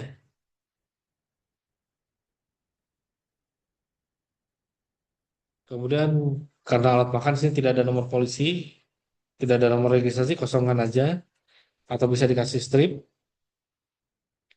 kepemilikan atas nama sendiri. Kemudian tahun perolehan, misalnya awal beli itu tahun 2019, misalkan 2019. Harga perolehan waktu 2019 eh, misalnya hanya berapa? 150.000. Nilai saat ini mungkin udah habis. Ini bisa disisikan nol. Apalagi di sini nggak boleh nol. Ya kita bisa isikan 100 rupiah pun nggak apa-apa.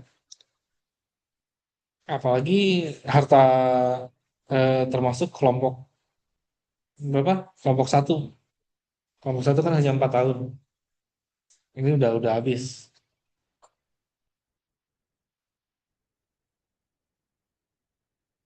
Ini tersimpan. Kemudian harta tidak bergerak. Nah ini ada rumah, tanah,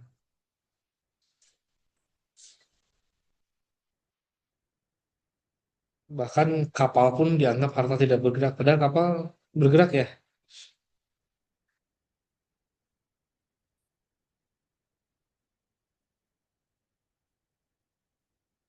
Nah ini tanah dan atau bangunan untuk tempat tinggal. Lokasi harta, alamat diisikan di sini. Jalan apa, nomor berapa, ukurannya, berapa kali berapa. Misalnya kalau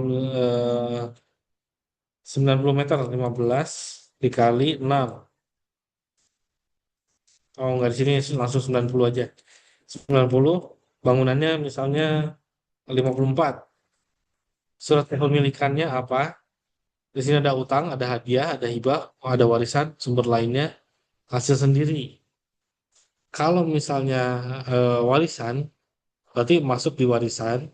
Nanti di non, kalau misalnya masih tahun 2025, berarti di non objek itu harus dimasukkan warisan.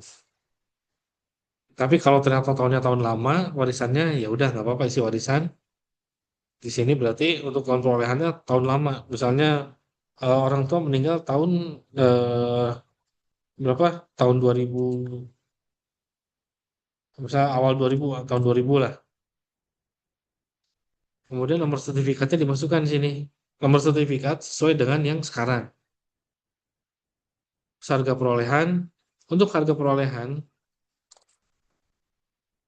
untuk harga perolehan ini diisi eh, sesuai nilai pasar pada tahun 2000. Jadi kalau nilai wajar pada tahun 2000, pada saat warisan itu kita dapatkan, itu berapa harga perolehannya? Misalnya dapat rumah 90, tanah 90, bangunan 54, tahun 2000 nilainya masih 120 juta misalnya. Masukan. Nah, nilai saat ini kita bisa cek harga pasar sekarang berapa. Misalkan dengan tanah 90, bangunan 54, sekarang udah 600 juta. Ini boleh, nggak apa-apa. Dan ini akan berbeda dengan badan. Kalau badan untuk pengisian harta, harta pada amortisasi atau penyusutan. Di badan untuk amortisasi atau penyusutan, kalau misalnya nilainya lebih besar daripada penyusutan komersial atau fiskal, itu akan dikenakan PPh lagi. Karena selisih lebih dari nilai penyusutan itu akan dianggap penghasilan. Untuk di badan ada di situ. Tapi badan bisa revaluasi aset dengan tarif PPh yang lebih rendah. Revaluasi berarti yang harusnya nilainya lebih kecil atau harusnya udah habis, tapi ternyata masih ada nilainya, itu bisa direvaluasi. Dan revaluasi itu tentu dianggap penghasilan. Tapi tarifnya lebih rendah daripada di dalam PPh Badan apabila amortisasi atau penyesuaiannya lebih besar, lebih kecil. Ini saya coba simpan aja. Oh, nggak ada ininya. Ini saya coba tutup.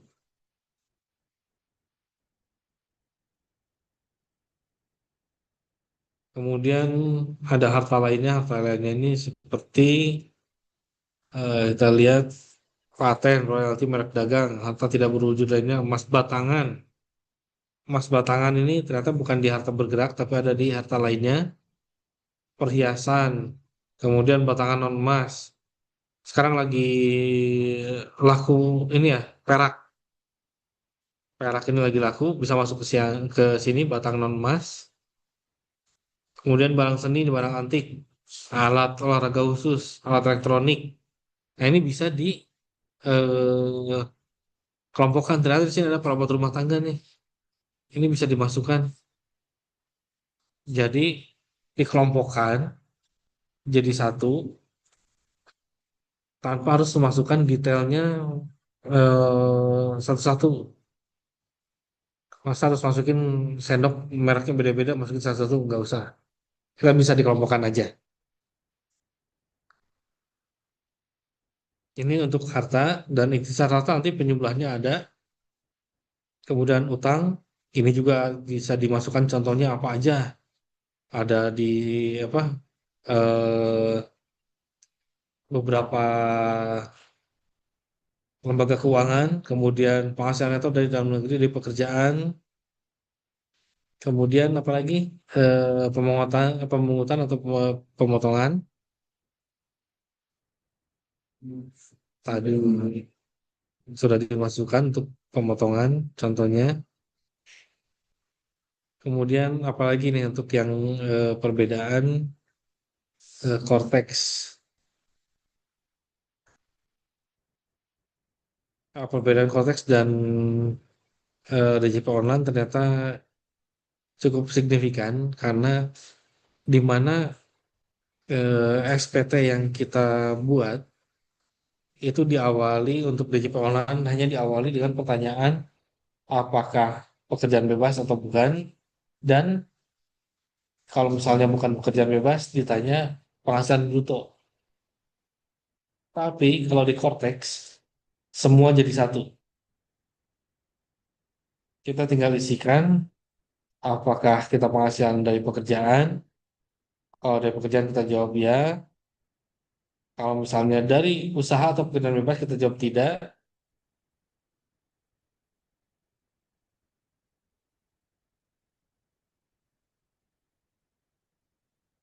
Nah, ini kalau misalnya kita jawab tidak, ternyata ada data lain, ini akan langsung ketahuan. Ini bedanya konteks. Kemudian kita kalau misalnya pilih usaha atau pekerjaan bebas. Nah, ini juga berarti ada mendeteksi hal lainnya yang ditemukan.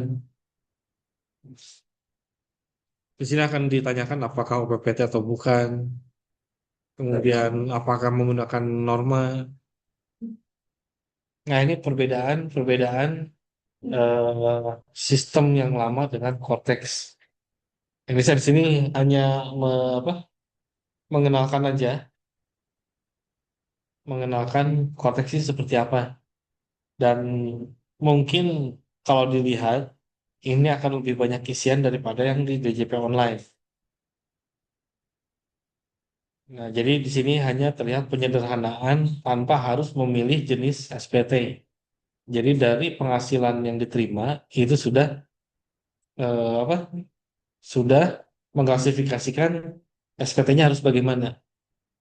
Kalau yang lama di Jepang online tidak.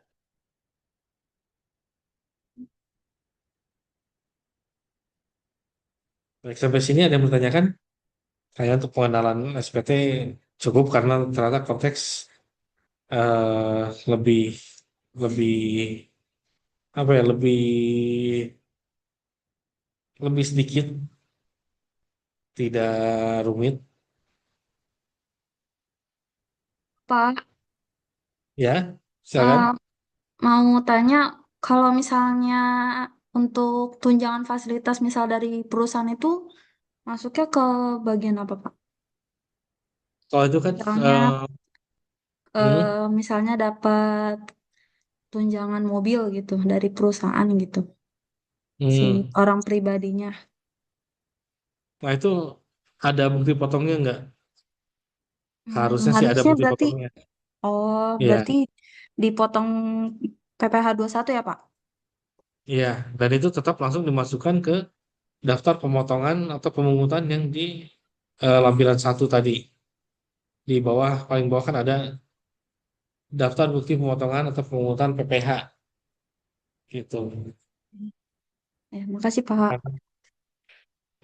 Karena tunjangan juga kan termasuk penghasilan dan itu harus ada bukti potongnya, maka tinggal dimasukkan aja di sini.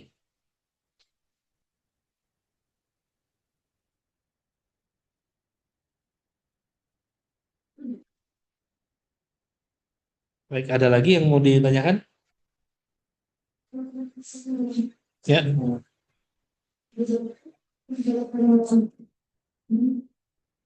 ya. Hmm. Yang punya perusahaan sama di orang ibadah Islam tujuh jenis Islam yang Oh, ya. punya juga laporan dari kok bisa langsung jadi satu di situ atau dia jalan kalau di kalau tidak. Nah, itu. Kalau di Cortex, untuk SPT badan berbeda dengan DJP online. Kalau DJP online, badan lapor sama badannya sendiri. Badannya yang ngisi. Tapi di Cortex, logiknya adalah badan itu bukan manusia, bukan orang. Nggak mungkin bisa bikin laporan. Jadi, di Cortex itu ada namanya, apa? Ada namanya apa? Ya, bukan PIC. Coba, ada yang udah pernah tahu belum? Persona, Pak. Bagaimana? Persona bukan, Pak. Apa? Persona. Oh, aduh, kurang dikit lagi. Adanya di sini. Di konteks itu ada namanya apa? Impersonate. Itu. Jadi untuk badan, badan itu tidak bisa membuat laporan sendiri seperti DJP online. Tapi nanti badan harus menunjuk siapa yang bertanggung jawab untuk mengisi SPT badan tersebut. Nah, di orang pribadinya, berarti kan kewajibannya ada dua. Sebetulnya satu. Tapi yang satu lagi itu hanya untuk mengisikan SPT badan. Nah, untuk memisahkan mana yang SPT sendiri, mana yang badan, adanya di sini. Akun di sini, ini adalah akun kita sendiri. Tapi kalau kita mau mengisikan, karena kita sudah ditunjuk sebagai pengisi SPT badan, nanti di sini di bawahnya akan ada identitas wajib pajak badan yang sudah menunjuk kita untuk mengisikan SPT-nya. Itu adalah impersonate. Nanti di sini pun ada keterangannya. Di sini ada impersonate untuk wajib pajak badan. Itu. Dan semua yang berhubungan dengan badan sama. Baik SPT badannya, SPT masanya, kemudian PPN-nya, semua harus impersonate. Nggak bisa badannya sendiri ya. Nggak bisa dari akun badannya sendiri yang membuat. Gitu. Kalau wajib pajak orang pribadi masih bisa. Baik membuat faktur, kalau misalnya orang pribadi tersebut pengusaha kena pajak, ini bisa.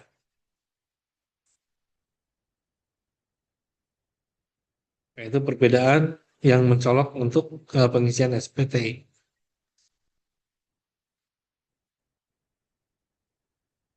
Nah, ini kalau misalnya kita sudah mengisikan semua, di sini nanti ada bayar dan lapor. Kalau sistem yang lama itu kita harus bayar dulu, baru masukkan NTPN-nya. Tapi kalau sistem yang baru, setelah semua diisi, kita cukup bayar dan lapor. Kalau kurang bayar, nanti di sini akan langsung tampil billingnya. Itu bedanya. Dan setelah billingnya kita bayar, maka status di konteksnya akan otomatis menjadi lapor, bukan konsep. Nah, ini saya simpan konsep. Oh, ini gagal karena banyak isian yang tidak seharusnya.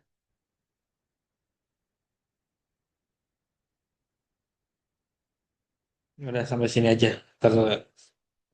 Oh, ini belum belum diisi ya. Coba simpan konsep. Masih belum. Berarti masih banyak elemen yang pengisiannya salah. Ini tidak akan bisa di apa-apakan kecuali diperbaiki. Harus sesuai pengisiannya.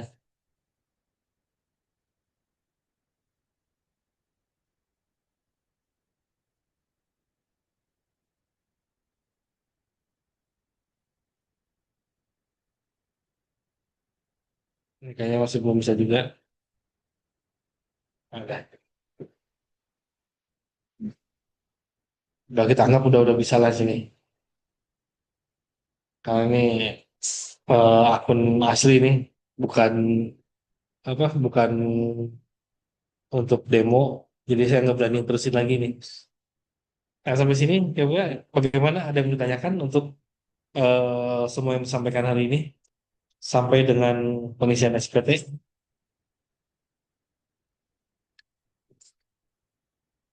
Ada?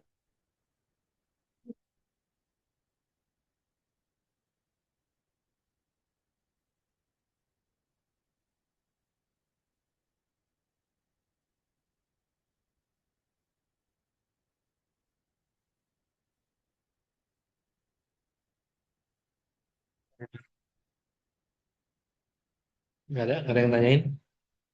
Atau masih bingung mau nanya apa? Nggak apa-apa nanti. Selainnya sambil dibaca-baca sama modulnya juga. Jadi jangan jangan sebagian-sebagian. Kalau perlu coba cari undang-undang yang lain dibaca juga dibandingkan juga. Pertama lihat dulu Undang-Undang Nomor 7 tahun 2021. Begitu ketemu ada perubahannya apa, nanti lihat di undang-undang yang lain sebelumnya seperti apa. Kemudian untuk mungkin ada perlakuan-perlakuan khusus untuk orang pribadi. Tadi seperti OPPT, orang pribadi pengusaha tertentu, itu kenapa seperti itu penghitungannya, kenapa harus 0,75 nanti baca di peraturannya ada. Ada di undang-undang, ada di peraturan. Kemudian eh, paling sisanya sih hanya laporan. Laporan itu berarti PTKP untuk penghitungan pajaknya. Kemudian apa lagi ya? Harta udah, kewajiban udah. Sisanya paling simulasi aja, coba-coba aja. Sini pasti kalau misalnya mau cari apa download simulasi untuk pengisian SPT itu pasti ada, bisa dicari. Nanti untuk yang 1770, 1770S, 1770SS itu dicoba-coba aja. Kalau mau nyobain yang Cortex, nah ini yang belum ada ini. Harus akun masing-masing. Baik, sampai sini ada yang mau ditanyakan? Oh ya, saya belum absen lagi tadi yang belum ini belum tersebut. Yang online sama offline saya absen lagi yang belum ada namanya ya. Di sini Mbak Dila Hoirunisa ada? Hadir, Pak. Ah, ada. Kemudian Kamal Abdul Aziz ada. Marsya Razita ada. Muhammad Firman Al Kausan, Muhammad Jundi ada. Kemudian Najwa Refatu ada. Yang online Nivea Hadir, Pak. hadir.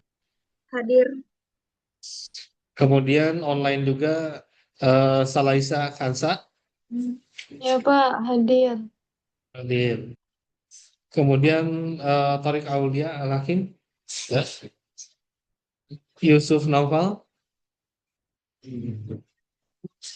Yusuf Naufal yang online ada?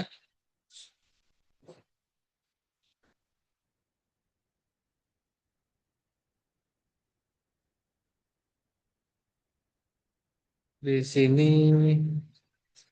ada siapa aja? Intan, Pak. Maaf, belum. Oh, ada ya, cuman lagi nggak di ini kali ya. Tadi atas nama siapa nih Mbak Mbak Siti Azkia ini izin ya? Sakit ya? Oh iya. Siapa? Siapa namanya? Udah, Saya udah nama tadi. atas nama Intan, Pak. Intan, Intan juga udah. Udah. Tadi yang ini kan tadi saya absen yang pagi dulu, yang pagi belum ke absen baru sore ini. Di sini sih udah. Di sini yang tidak ada hanya Siti Azkia Maharani. Yang lainnya sih ada.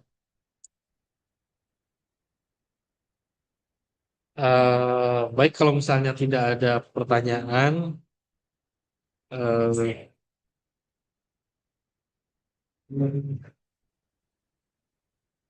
mudah-mudahan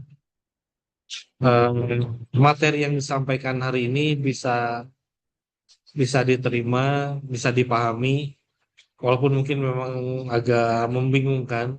Tapi namanya belajar, insya Allah nanti ke depannya bisa. Terus kalau ujian, yakin pasti bisa ujian. Maaf, Pak, sebelumnya. Ya, Tapi saya yang di absen sesi ketiganya belum kecentang, Pak. Masih ke Alvin. saya absen hanya satu kali sih. Satu kali. Oh, Ya, ya. satu kali aja ini. Dari pagi tadi yang sudah di absen, kemudian yang sore ini yang tadi pagi belum ke absen. Udah sih semua udah ada di sini.